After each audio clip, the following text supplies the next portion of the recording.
Assalamualaikum warahmatullahi wabarakatuh. Perkenalkan, kami dari kelompok A8. Di sini kami akan men-storytellingkan paper yang telah kami buat. Nah, paper kami berjudul Analisis Faktor Sosial Ekonomi dan Kesehatan dalam Pengkategorian Negara menggunakan metode clustering Cummins. Nah, dalam kelompok kami beranggotakan yang pertama Dini Venesian Rahma, yang kedua Sylvia Stevita Dewi, yang ketiga Nur Muhammad Himawan, yang keempat Kirana Mardika, dan yang terakhir Anggi Putri Pamungkas.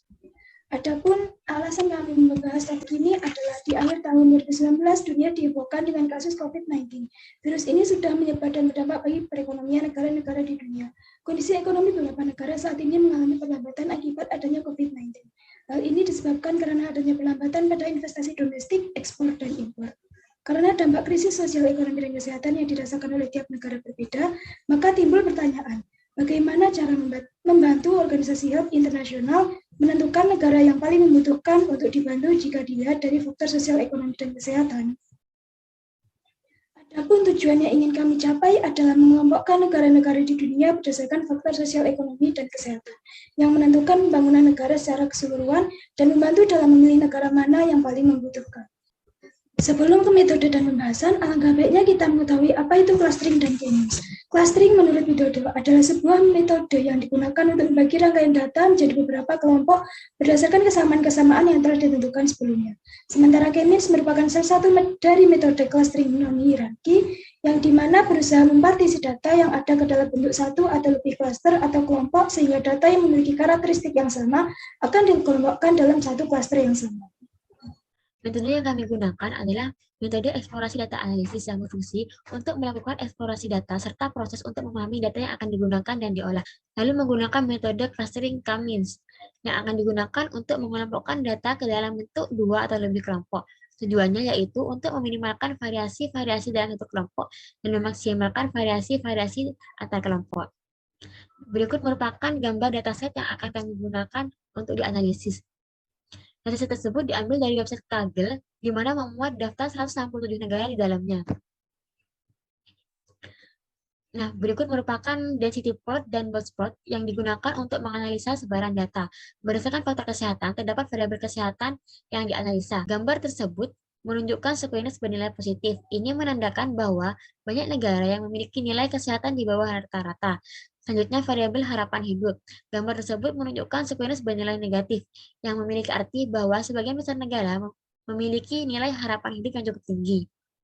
Selanjutnya, ada variabel kematian anak. Gambar tersebut menunjukkan squamous bernilai positif, yang dapat diinterpretasikan sebagai sesuatu yang baik. Hal ini dikarenakan tingkat kematian anak di banyak negara memiliki nilai di bawah rata-rata. Ada variabel jumlah fertility. Gambar di atas menunjukkan squamous bernilai positif, di mana bahwa banyak negara yang memiliki nilai jumlah kelahiran di bawah rata-rata. Selanjutnya, faktor sosial ekonomi. Terdapat variabel pendapatan untuk dianalisa. Gambar tersebut menunjukkan squamous bernilai positif. Ini menandakan bahwa masih banyak negara yang memiliki nilai pendapatan di bawah rata-rata. Terlebih lagi, nilai dari pendapatan paling banyak berada di kisaran 0 sampai 8.000. Selanjutnya ada variabel GDP per kapita. Gambar tersebut memiliki squamous yang bernilai positif. GDP per kapita memiliki nilai paling banyak pada kisaran 0 sampai 4.000. Berikut merupakan faktor sosial ekonomi dari grafik ekspor. Di sini menunjukkan squamous yang bernilai positif dengan nilai rata-rata yang lebih tinggi daripada nilai median dan magusnya. Nah, ekspor sendiri memiliki nilai yang paling banyak di kisaran angka 18 sampai 25. Nah, sebelah kanan itu yaitu grafik dari impor juga memiliki squamous yang bernilai positif. Impor memiliki nilai yang paling banyak di kisaran angka 25. Nah, impor yang tinggi juga akan menurunkan produksi dalam negeri. Akibatnya, pengangguran meningkat dan pendapatan menurun, sehingga daya beli masyarakat juga akan menurun. Next, grafik inflasi. Nah, inflasi menunjukkan squamous yang bernilai positif, yang dimana nilai rata-rata yang lebih tinggi daripada nilai median dan modus itu sendiri. Nah, perlu diketahui bahwa semakin tinggi nilai inflasi bisa membuat perekonomian sebab harga-harga barang atau jasa di luar jangkauan masyarakat umum jika tidak diimbangi oleh pendapatan yang meningkat. Nah, selanjutnya merupakan dari box plot. Nah, dari analisis box plot di samping kita dapat melihat informasi sebaran data secara kilas melalui kuantil. Dari sini contohnya data kesehatan memiliki Q02, Q1-nya 5, Q2 6,5, Q3-nya 9, dan Q4-nya 13, dan selebihnya ini merupakan outlier. Lalu next, hasil dan pembahasan dari understanding data faktor sosial ekonomi. Dengan top 5 negara terendah dalam pendapatan itu diduduki oleh Congo, Demrep, dan top 5 negara tertinggi dalam inflasi diduduki oleh Nigeria, top 5 negara terendah dalam ekspor diduduki oleh Myanmar. Next, top 5 negara terendah dalam kesehatan yaitu diduduki oleh Qatar, top 5 negara tertinggi dalam kematian anak diduduki oleh Haiti, dan top 5 negara terendah dalam harapan hidup juga diduduki oleh Haiti. Selanjutnya, bivariate analysis merupakan teknik penelitian yang mempergunakan dua variabel. Untuk menganalisisnya menggunakan scatter plot untuk mengetahui sebaran datanya. Yang pertama ada figur yang mengilustrasikan hubungan antara harapan hidup dengan kematian anak di suatu negara. Scatter plot tersebut menjelaskan bahwa semakin tinggi harapan hidup, maka akan semakin rendah nilai kematian anak di suatu negara. Penyebaran data yang terjadi banyak yang berkumpul di suatu area. Oleh karena itu, plot tersebut memiliki hubungan yang negatif. Figur yang kedua mengilustrasikan hubungan antara kesehatan dengan jumlah fertility di suatu negara. Karena jika dilihat data yang menyebar tidak berkumpul di suatu area, maka scatter plot tersebut digolongkan menjadi scatter plot dengan hubungan yang rendah. Kemudian untuk figur yang ketiga mengilustrasikan hubungan antara pendapatan dengan GDP per kapita. Scatter plot tersebut menjelaskan bahwa semakin tinggi pendapatan, maka semakin tinggi pula GDP per kapita dari suatu negara.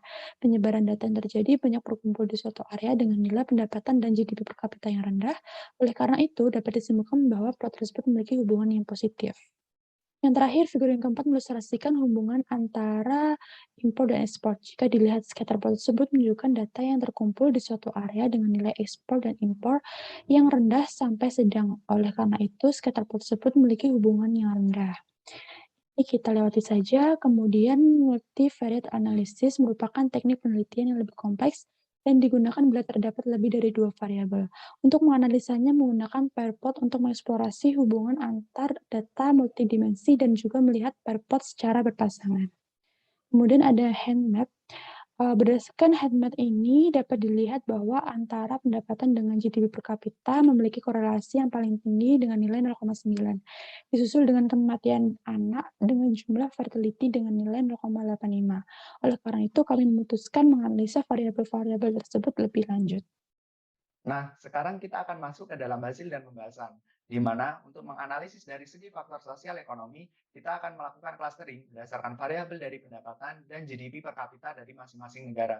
Bisa kita lihat di sini, berdasarkan visualisasi clustering di samping, apabila label 0 kita sorting untuk negara dengan pendapatan dan GDP per kapita terendah, maka kita akan mendapatkan 3 negara yang memiliki nilai paling rendah, yaitu Republik Demokrasi Kongo, Liberia, dan Burundi. Kemudian, dari segi faktor kesehatan, dapat kita lihat visualisasi clustering di samping.